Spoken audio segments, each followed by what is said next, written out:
सामने वाले की कोई गलती दिखाई दिया तो मतदार बहुत जागरूक है। मतदार फिर से उनको मत नहीं देंगे। इसलिए जागरूक मतदार ये लोकतंत्र का आधार है। मुझे बहुत प्रसन्नता है कि जो जागरूक मतदार, ये जागरूक मतदार लोकतंत्र का आधार है। और लोकतंत्र का आधार होने से लोग जो दिखाई देता है कि ये लोग ठीक नहीं काम करते, निकाल दो। उनके हाथ में सत्ता है। मतदार राजा होता है। राजा को चुनाव में लड़ने वाले लोग के सेवक है, राजा मालक है। तो मालक निकाल देगा, गलत हो गई। ऐसे हुआ।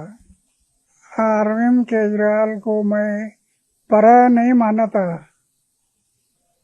ये मेरा एक कार्यकर्ता है। ऐसे आज तक मैं बर्ताव करते आया और मुझे बड़ा आशा का किरण दिखाई दिया कि एक नवयुवक युवक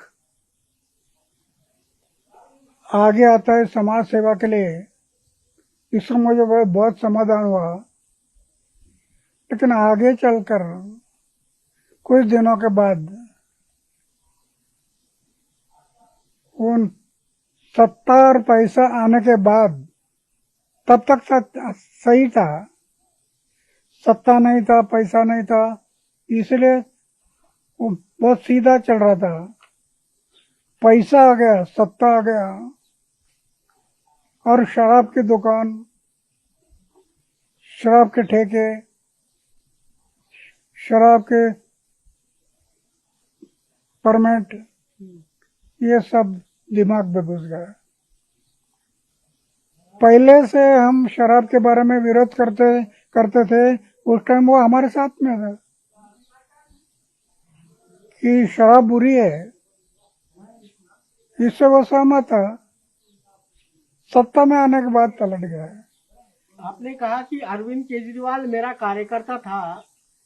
अभी उनकी हार हुई है। अगर वो पछतावा के लिए आपके पास माफी मांगने के लिए आते हैं,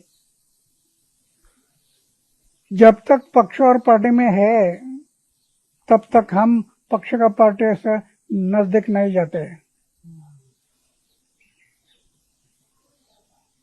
हम पहले से उसको बोला था, हम पक्ष और पार्टी नहीं निकलना, सत्ता में नहीं जाना, सेवा करना, जनता की सेवा, गांव की सेवा, समाज की सेवा, सेवा करना। जब उसने पक्ष निकाला, पार्टी निकाली, तब मैं अलग हो गया। तब से मैं जब अलग हो गया, फिर से उनके पास गया नहीं, फिर से कभी गया नहीं। और उसके बाद उनमें ये बुराई आने लगी। कल पंतप्रधान नरेंद्र मोदी जी ने भाषण में कहा कि अरविंद केजरीवाल की आम आदमी पार्टी सबसे भ्रष्ट पार्टी। नहीं, वो पॉलिटिक्स में मैं नहीं जाना चाहता।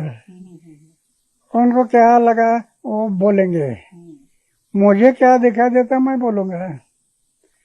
वो बोलता था कि मैं बोलूंगा।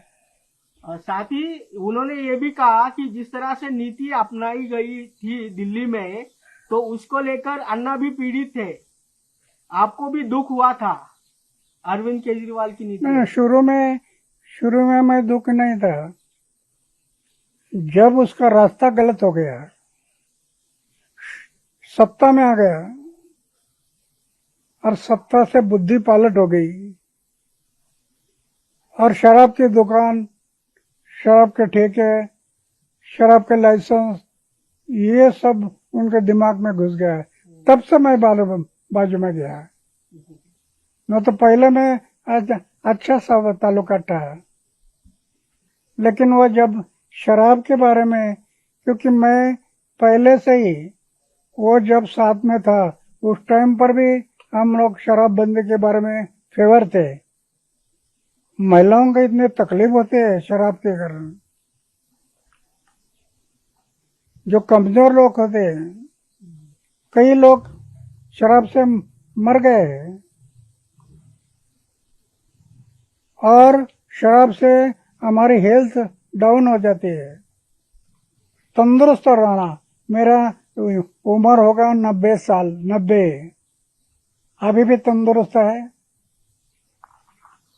मैं अगर शराब के अधीन होता तो मैं इतना देर नहीं रखना था। अन्ना, लेकिन जिस तरह से दिल्ली में शराब की नीति अपनाई गई थी, उसी तरह की नीति जो है आप महाराष्ट्र में भी वो लागू होने जा रही है, तो उसको लेकर क्या आप भी विरोध कर? जनता ने अगर स्वीकार किया तो मुझे इनकार क्या क्यों करना? जनता, आखिर जनशक्ति,